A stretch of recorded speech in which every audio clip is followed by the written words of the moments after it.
Good morning. More space for life is what I hope for. And I believe that if we can dream it together, we can set hope free. You see, over the next 25 years, humanity will build more urban land than in all human history combined. And that's a terrifying fact. The first decisions that we are going to make for those land, for those urban expansion and new communities and new cities have a massive impact far beyond what we can imagine. And I believe that there's one thing we are unaware of, is that the root cause of many of our urban problems lies in those decisions. The very first decisions are land subdivision. Land subdivisions are the invisible line that shapes our future. At every scale, from a scale of municipal decisions on main road, side road, and then of course, individual plots and individual parcels of land. It is time for us to shift from linear logic to what we call life's geometry. My name is Dror, and I'm the founder of Supernature Labs and the Bioplanning Institute, and I spent the last 25 years here in New York City that looks like that. A grid, but it's not just New York City. It's almost every city that we know is organized with what we called a linear logic. Those cities are occupying an enormous amount of land on planet Earth. And over the next 25 years, we're going to double that land. So it's important for us to understand that there are two different urban planning design support that we need to do. One is to improve existing cities, and the other to basically think about the urban expansion and the land that we're going to occupy. It looks like we forgot when we're looking at all of those spaces. They are in different climate, in different culture, but they share the same logic. They have the same geometry. Nature does not build like that. Architects and designers like to say that we shape the environment. We shape the environment, and in return, the environment shapes us. Do you really want to be shaped by an environment that looks like that? We essentially lost connection to nature. We lost connection to all of life. We lost connection to our empathy, to our sense of belonging, and to our communities. We basically locked ourselves into a climate-controlled spaces that alienated us from the rest of the environment. So what we need is simply more space for life. What I'm going to share with you today is how we can evolve with a different land subdivision from a traditional linear logic to what we call life geometry. So we can make sure that our cities do not look like lines of graveyards and actually looks like how nature have evolved over 4.5 billion years and is a little bit smarter than how we think we create. So the geometry of life, about 8 years ago, I started looking at this and realizing all of those issues, all of those things that we can improve, increase of happiness, increase of safety, optimizing for traffic flow, enhancing a sense of community, increasing walkability, improving air quality, greater nature and biodiversity, elevating real estate value, increase community satisfaction, enhance climate change are just the 10 top issues with massive ripple effects of more issues behind them. So, a very famous quote that you all know from Albert Einstein, right? Insanity is doing the same thing over and over again and expecting different results. What if together we can test it and compare it to the previous approach and see what would happen if we create land subdivision that is based on nature's logic, that repeats itself under the microscope and under the telescope and everything in between. So we call it ecological harmony, because sustainable practices alone are not going to get us there. So, how do we think of this geometry? How many times we've already seen the relationship between nature in various scales? So, what if we design like nature does? What if we design with nature? And what if we are not designing just for human, but actually designing for all of life? So, very simple and naive exploration 8 years ago led us to understand something very simple. We are able to maintain the exact same built environment and reduce quite significantly the infrastructure required for this development. So what you're seeing here side by side is, in this case, a very high density of 57% for building coverage and a massive reduction in road and road infrastructure, and therefore a massive increase in natural area. Same exact diagram, but just in a three-dimensional way. This is Manhattan blocks. Same exact pixel amount shows you that just with different aggregation, just with a different geometrical composition, we can create natural environment in each one of those communities. So now, the first question everybody always asks me is, what about traffic? Well, traffic flows faster, smoother, and safer. Why? Not because the shortest distance from point A to point B is a straight line.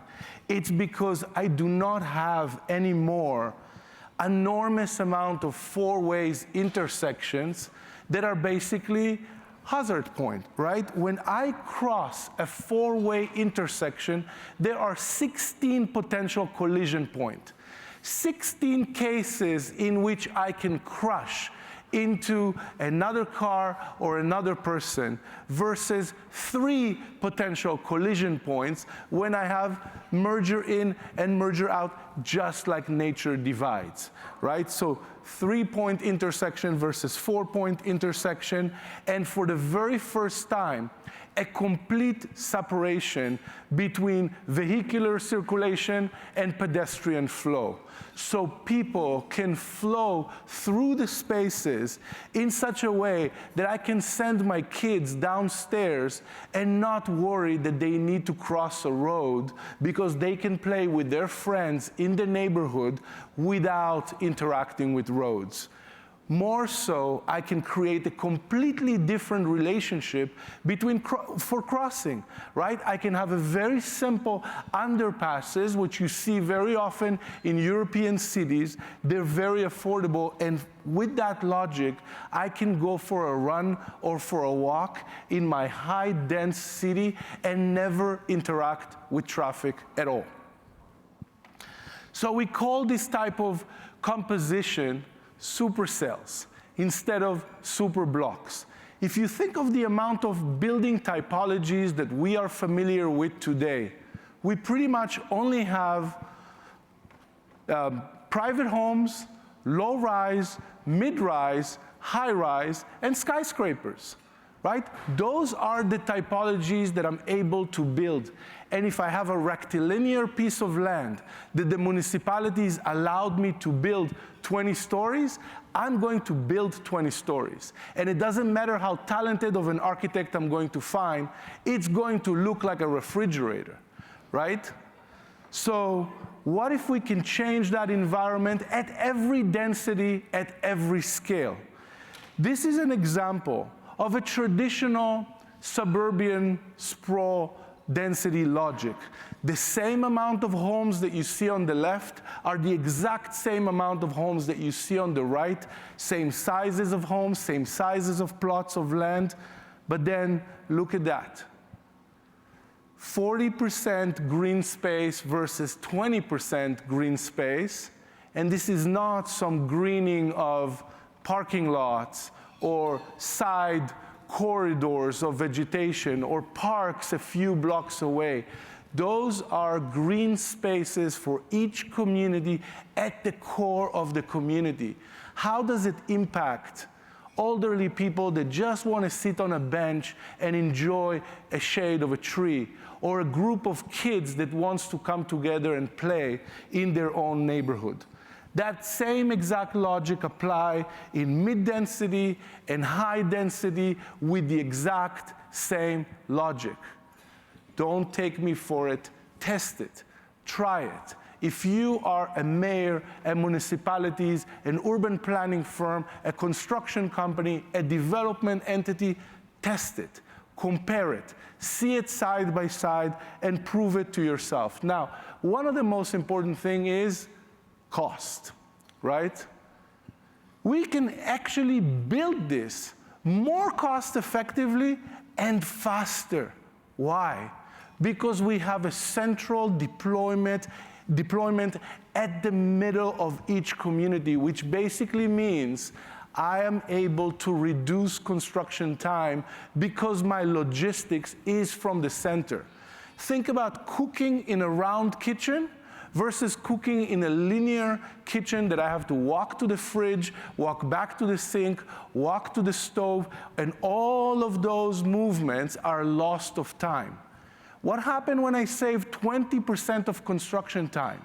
That's the difference between 5 years of construction or 4 years of construction. How does that affect my construction loans? And so forth, and so forth, and so forth. That's just on the construction. What about the road infrastructure that I get reduced? That's as well a massive reduction of time and massive reduction of cost. Flood issues. Major cities have flood issues. I can have more porous space because I have more soil and more vegetation to capture rainwater. I have quieter communities because the cars are outside, and inside I have a buffer of vegetations. Those vegetation bring birds and bring other noise that masks the cars outside. So I have a quieter community. Massive reduction in energy consumption.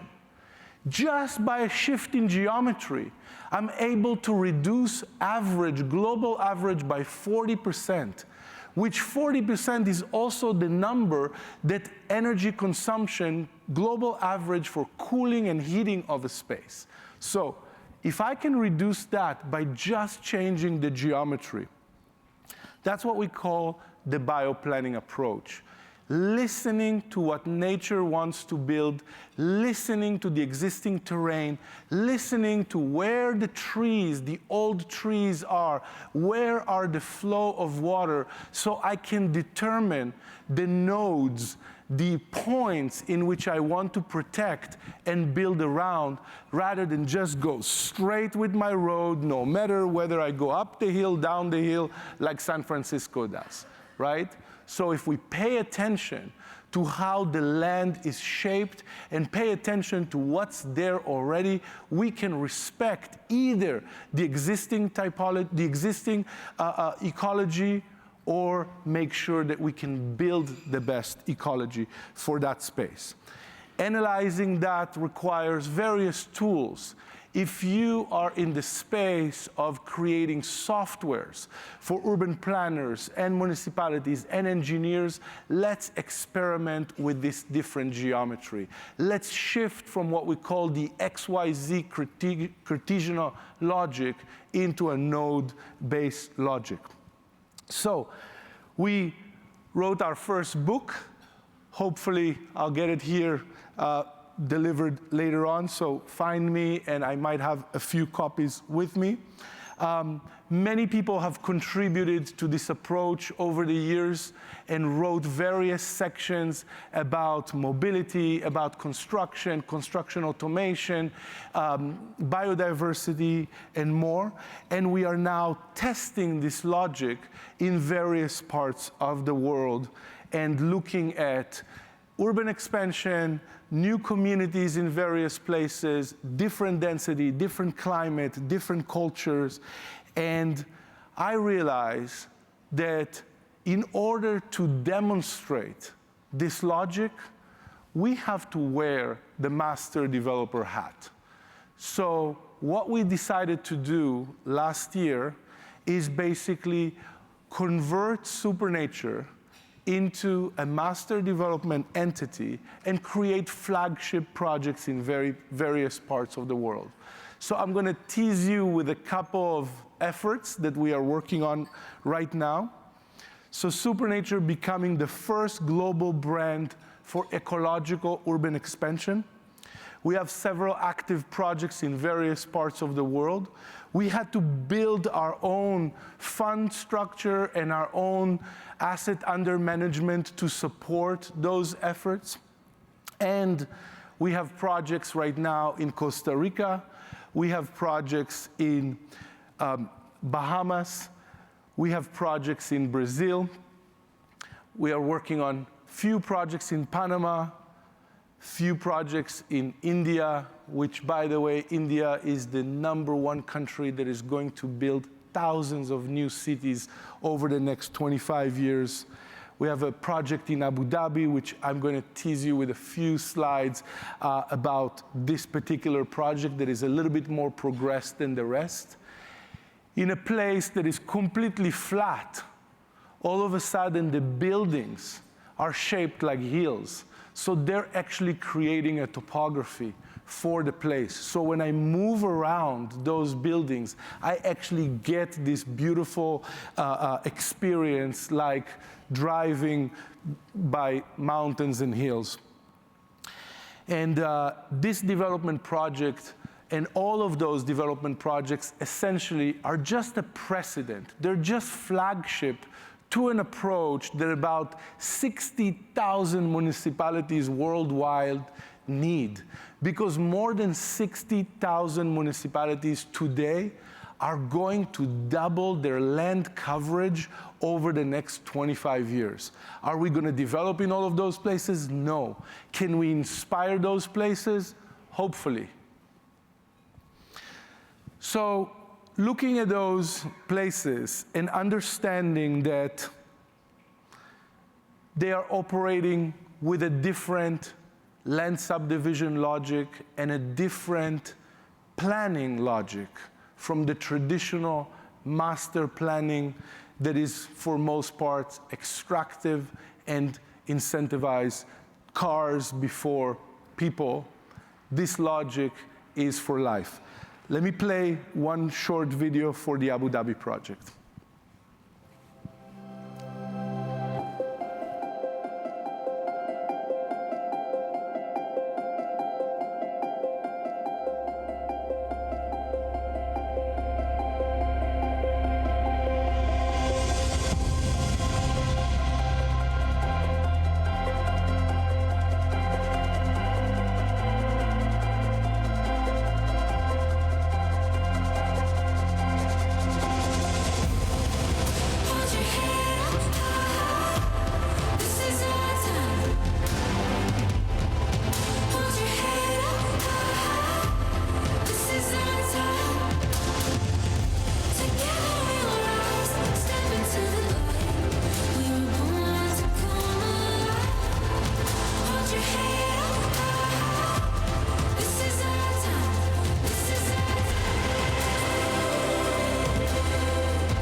So, thank you. So, I'll share with you a little secret why we are starting with development projects first. Because with this kind of approach, we can pick other ways to influence the industry.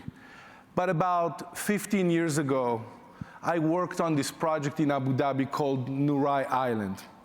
We started working on this project in September of 2007. By May 2008, 8 months later, we opened a sales office and broke the record of most expensive residential ever sold in the UAE, and broke the record of the fastest pre-sale ever in the history of the UAE. A project that was intended to be $154 million became $976 million worth of sale in 72 hours. So I like to say always that we did a little bit better than Avatar on its first weekend out. And this is just a quick video of that project that really changed the way that I'm thinking about development and kind of creating an exciting effort. So same business logic we are applying right now into those development projects. Of course, that's in a completely different scale. That was, 36 homes on land and 24 homes on water. But the logic of master development is going to be the same thing that we are carrying right now with our development projects.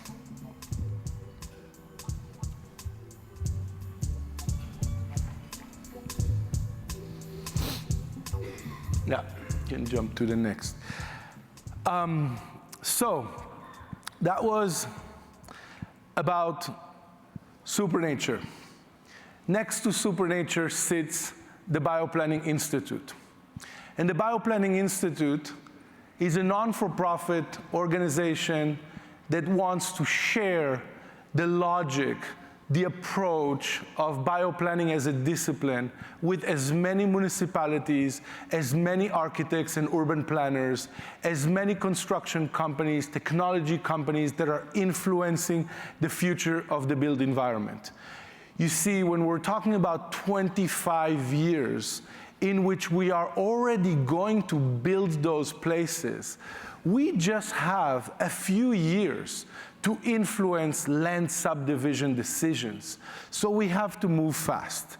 And the Bioplanning Institute realized that the most important thing we can do is actually build a standard.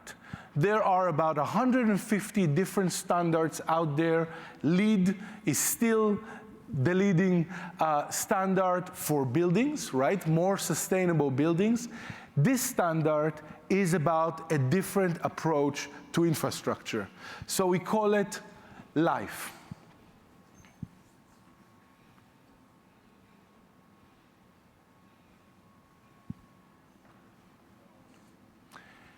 And LIFE stands for Living Infrastructure for Future Ecologies. Now, one of the things that we realize is that financial institutions are not able to finance or create financial products unless they have compliances.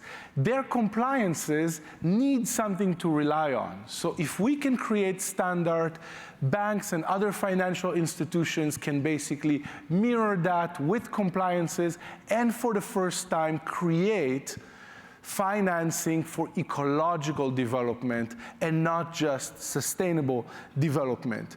So we started working with John Alaterio at Goldman Sachs. Geometric bioplanning, taking a circular collective connective approach, lets us explore innovative transactions, lets us explore incentive-based revenue models and integrated solutions, finding the benefits and the savings across this. Why integrated ecosystems?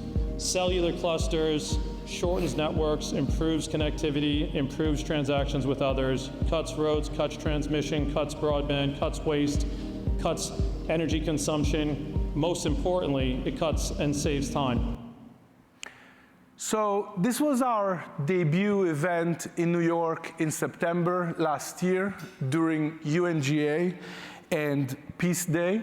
So we in fact decided from that point on to use 2 dates on the calendar, Peace Day and Earth Day. I'm here 6 months later, and John is supporting us in basically translating some of those design benefits into financial benefits. But John is just one part of Goldman Sachs, and we hope to actually share it with many more financial institutions that can support creating and converting this logic into financial compliances. Second speaker on that event was Jaime Nino. At AECOM, we're driven by working to deliver a better world. And we can only do that when we can actually measure performance. We are thrilled to be collaborating with Dror and Live to actually measure the potential that bioplanning and ecological cities have to deliver green-blue corridors that can manage floods and climate risks more effectively, that can create more shade and improve airflows and manage outdoor heat stress, that can improve travel times, that can use mixed-use densities to create more livable and adaptable cities. So obviously, companies like AECOM, companies like Goldman Sachs are representing a very small portion of what we call the between $300 and $350 trillion that are going to be the urban expansion financial need over the next 25 years. You've heard this sentence many times yesterday and the day before. The time to act is now. And I want to leave you with one simple question. How are you going to stand for a better future? How are you going to support what we consider the largest physical design problem of our time, which is our cities? Thank you very much.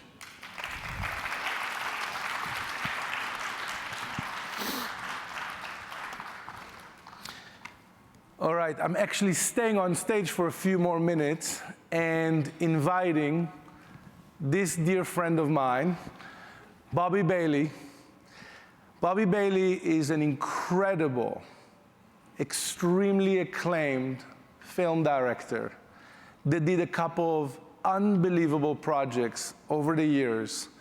Bobby Bailey have created, if you've seen, Coney 2012 with Invisible Children, a movie that revolutionized the future of Uganda.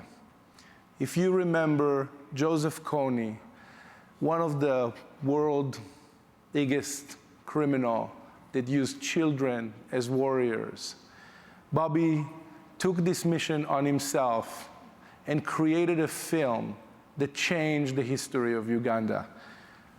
Bobby, I'm not inviting you on stage. You're already on stage, but maybe you can sit with me for a few minutes. I will. Should I keep filming? Nah, let's put this down. Please give a round of applause to Bobby. It's the first time I filmed someone talking about me. It's kind of fun. I'm just gonna derobe here a little bit. Dror, I enjoyed that so much. Did you guys enjoy Dror's vision? I'm really curious because, you know, when you're with a futurist like Dror that's actually making things like this happen, who in this audience wants to see this vision come to life? Can I see a show of hands? That's almost everybody. So Dror, the question is, and I'm sure they're asking the same thing, how do we do it? This is massive. This is, the grid's laid down, the lines are there. How do we how do we really tackle this problem and quickly? Because like you said, in 10 years, it doubles. Yes, so that's why you're here.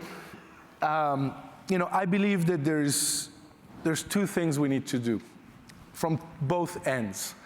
One is develop and show how to develop differently, and inspire, through doing, of course, physically.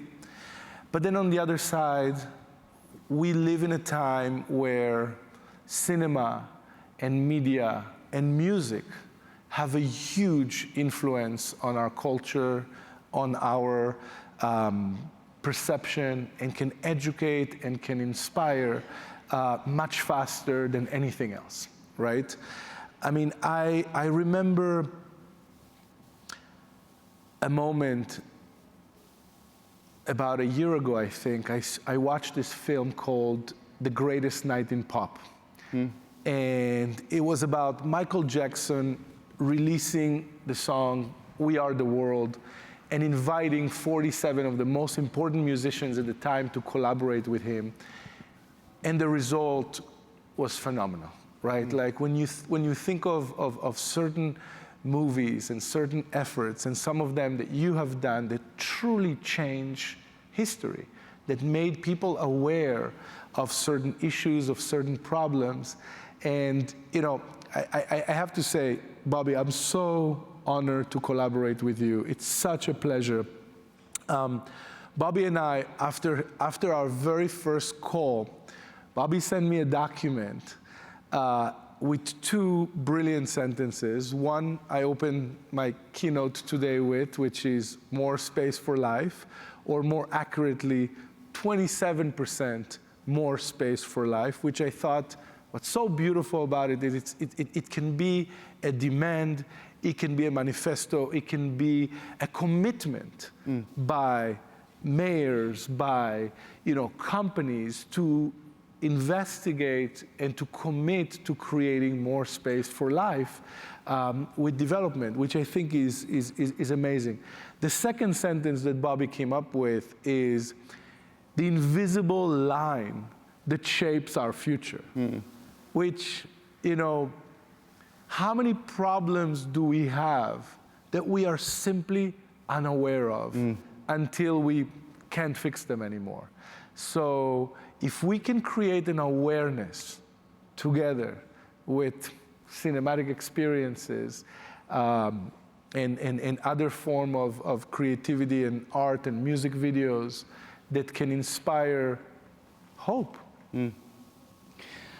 So practically speaking, and thank you for all that, and I love the vision. I think we can all agree that the vision is massive, but Margaret's out there and she's in the audience. And she wants to move on this. She wants to do something real because she's inspired. Can she take this model and make it happen here in Dallas? Like, what's the way in which people can get involved practically? Absolutely. So several different ways. One, all of our intellectual property sits in the Bioplanning Institute and is free to use and it's free to experiment. You can reach out to us. We'll send you a copy of our book, and you can experiment with it yourself. You can, of course, work with us, and we can support your future expansion. And this is not just for municipalities and government. This is also for private developers that owns large parcels of lands that are able to be zoned or are zoned already for urban expansion. So, we want to support as many projects as we can and as many places as we can. The life standard is something that we are building not in isolation and then bringing to the industry, but actually working with various entities. So collaborate with us, work with us, co-create with us. Because that's the only way it's really going to get done, because the problem is so massive. It's going to need people stepping into the vision and manifesting it in their towns, in their cities, people of leadership Is there law change involved here at all? Absolutely, absolutely. I mean, essentially the goal is to change zonings for municipalities and shift away from the traditional logic into this logic. Wow. So yeah. And what's one of your, or a couple of your big challenges that keeps you up at night that you're like, man, I've really got to solve for this or push into this? What are you dealing with? Well, I think it's the two usual challenges, right? Capital and time. Obviously, with more funding, we can do more. We can create more projects. We can create more beautiful content. We can inspire the world. We can improve on some of our efforts through various initiatives that we're doing. And time, we're simply running out of time. If I think of the fact that we are building something equivalent of Manhattan every single month around the world, that just makes me think that, every month that passed by, how many places have we lost for more, ugly mid-rises and more ordinary, Is a lot of this development that happens globally in the U.S. unconscious? It's just kind of like, well, this has been done, now we're going to do it, this is the safest way. Is it really hard for people to step out of that, no pun intended, box? Absolutely, absolutely. Well, a lot of places don't even have proper long-term plannings, right? It's just like kind of, oh, we need more homes, we need more of this, we need more of that. Let's just, eat more into the land that we have. And so there's no long-term planning, there's no long-term vision. And I think it's extremely important where we're making decisions that we know are going to remain there for generations to come. Right. We have to think about generations to come. We have to build various scenarios. What will happen if this low-density neighborhood in 30 years, 50 years, 100 years are going to have to be high density? What is it going to look like? How is it going to behave? Can it support it? Can the infrastructure support it? So planning properly in advance is critical. And yeah, we have to do it. If I asked you, what's that big goal that you're pushing for the next 3 to 5 years, you said, if this happened, Bob, if this one piece, we'd be in a good spot. Wow, 3 years. I know that 3 years goes by as like that. And on one hand, I'm thinking, well, what's the scale in which places are going to already make land subdivision decisions over the next 3 years that we're going to not be able to influence and are going to continue to carry the same mistakes of the 20th century? How many of them can we influence? How many of them can we really change? And I don't have the answer. I'm hoping for a lot, but I also realistic that 3 years is such a short period of time. Hopefully we will create something fast that can, inspire people to experiment. I always say that it's what we're created is not a dogma. It's not an approach that you should take and adapt as we tell you to, and use our rules, ditch the old rules. No, it's about experimenting together with something that nature is showing us at every scale. We just have not experimented with it yet in urban planning. So it's our responsibility to try, to test it. Yeah. It always makes me laugh when architects and urban planners in our practice, when you tell them to do something, to test something, right? Their mouth starts to shake and you're like, don't worry, the building is not falling. Don't worry, nobody's gonna die. It's just in your computer for a few more years. You know, the biomimicry of it. When we first talked and I started looking into it, I'm like, this is so simple. It's so obvious. What I'm thinking of is I'm wondering, is anybody in land subdivision out here in the audience? Anybody at all in land subdivision? No. So we can't test out whether or not they want to take it. But that's the big demographic that you're going after? Yeah, I think obviously mayors have huge responsibilities. Organizations that influence mayors have huge responsibilities. People that advise to mayors and municipalities have huge responsibilities. Urban planning firms have huge responsibilities. And yes, this is the main audience. But I mean, if you think of the extended network of players that are influencing urban decisions, there are so many of them. I mean, let's not forget, right? Like 30 years ago, you would go to an urban planning office or an architectural firm, and everybody would sit with a drafting table with rulers and pencils. So what do you expect? I mean, we're here in Texas. You look at the boundaries of Texas, straight line. That's right. You know, how is this decision was made? Somebody sat there with a ruler and said, here, seems good. This part is ours, this part is yours. You look at territories in Europe, and you see that they're based on rivers and mountaintops, and because those territories were fighted for, not in an office with a map and a ruler. So our tools influence what we create, right? Like, we cannot create designs. The representations of the tools are what we are creating. We have the softwares. We have the computational capabilities. We just need to make sure that those softwares are able to design differently. That's right? Like, the first AutoCAD tried to mimic what the drafting board was doing. Right. Now we have, AI. Now we have computational capabilities, massive data collection to analyze. I mean, we have simulations, we have digital twins, we have so many things that could tell us in advance how would traffic flow, how many people you project that are going to get killed in accidents. Like, you can measure those things in advance.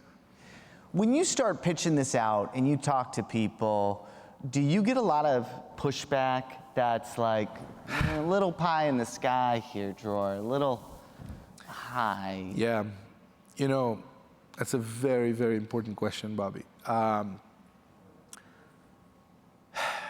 When people ask me, what is actually the #1 problem that we have today?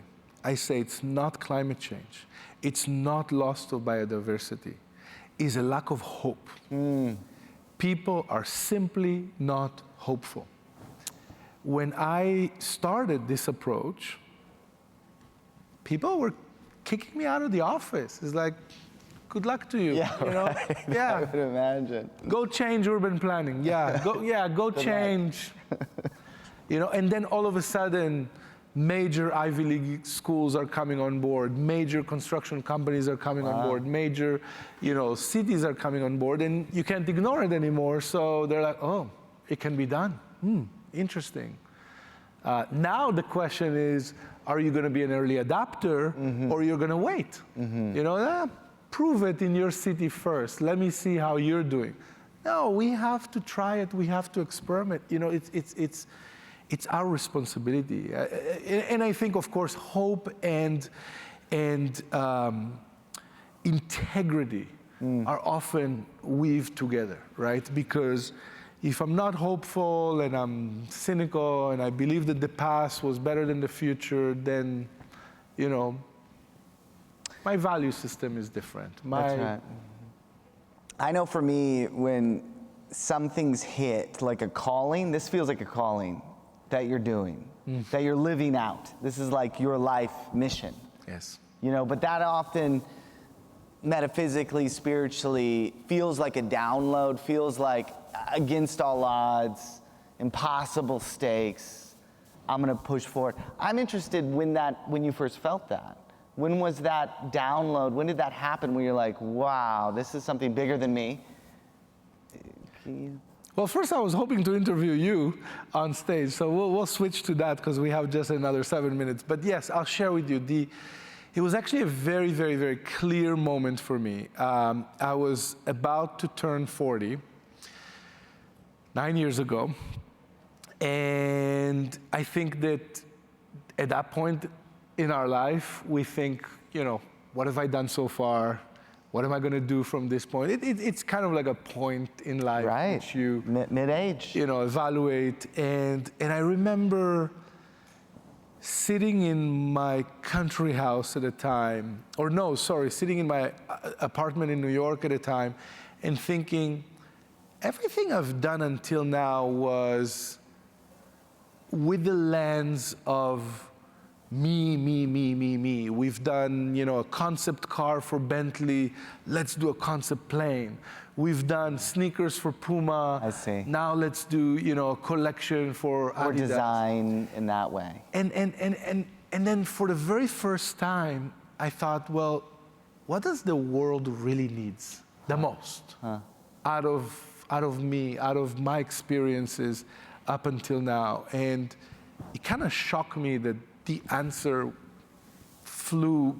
just came in right away, and it was the future of cities. The future of cities is something so important that I have not yet seen being addressed holistically. Now, for the majority of my career, I was fighting against the kind of compartmentalization of discipline. I said, hey, if you're talented, you can design a chair and you can design a sneakers if you work with the right subject matter experts, right? Like if you work with the right people, you can come up with ideas for a film, for a commercial, for a jacket, and for a rocket. Over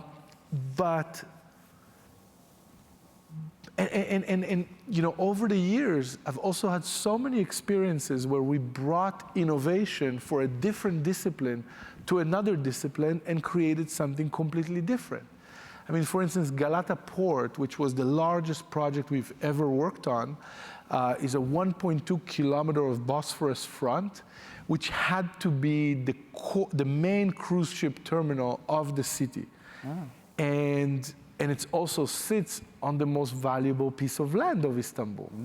So we invented a hydraulic gangway, a hydraulic boardwalk that reveals a hydraulic gangway that brings the passengers from the cruise ship to below sea level to basically have all the terminal activities of the cruise ship below sea level. So you're not taking any of the space on top. Wow, that's and you cool. can have, F&Bs. I gotta go see that. And it's amazing because it freed more than 1 million square foot of program, and it's thriving, right? So it's a product design innovation that influenced a master planning decision. If that problem was put in front of an urban planners that only think of urban planning and not product design, that might I'm picking up what you're putting down. So you went to the cities first as like redesign, and then when did the cellular nature of reality and like the Supernature cell hit you and you're like, okay, this is how we should be doing it? Very early on, because I think that everything starts with a childish, naive experimentation. Sophomoric mindset in a way. Yeah, and I was just, obviously living in New York and thinking, oh, how efficient this grid is, right? Like I'm on 14th Street, I'm going to 18th Street, I'm going 4 blocks, it will take me 3.5 minutes, great. And then you start to realize, this compartmentalization logic that the city kind of subconsciously forces on you. And the hierarchy that you create, right? Like, oh, you live below, got it. Oh, you live above. It's. We shape the city, and the city shapes us. That's profound. I think that's one of the biggest things that you've champion that idea that really spoke to me. Yeah. And then the second thing is, you know, I was an urban kid all my life. And for the first time when we bought a country house in Connecticut, and I started learning about, you know, cleaning the gutters and, you know, taking care of the snow and picking mushrooms and really enjoying learning from nature, I thought, like, how lucky am I to have experiences that most urban dwellers don't have. Right. You know, and I was like, that is part of life. It needs to be.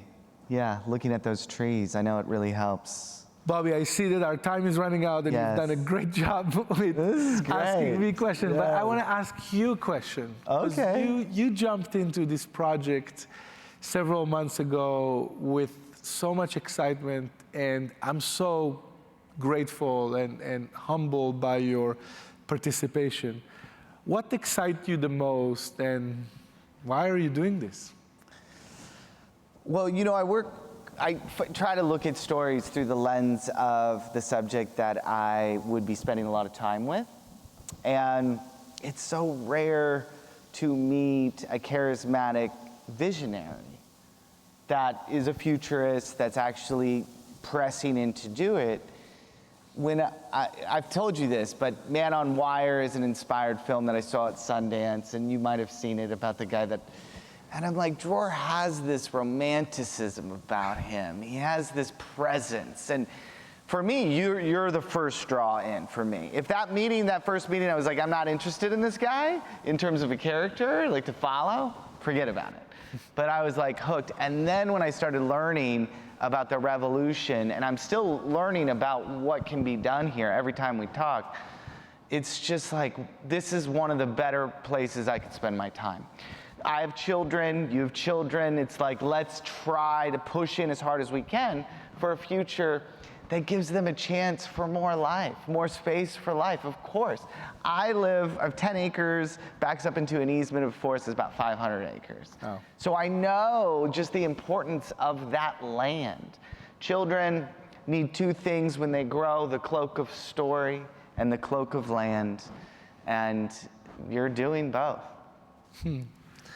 Thank you so much, Bobby. Thank you, Thank you so Dror. much, and thank you, EarthX. And Thank you, guys. thank you.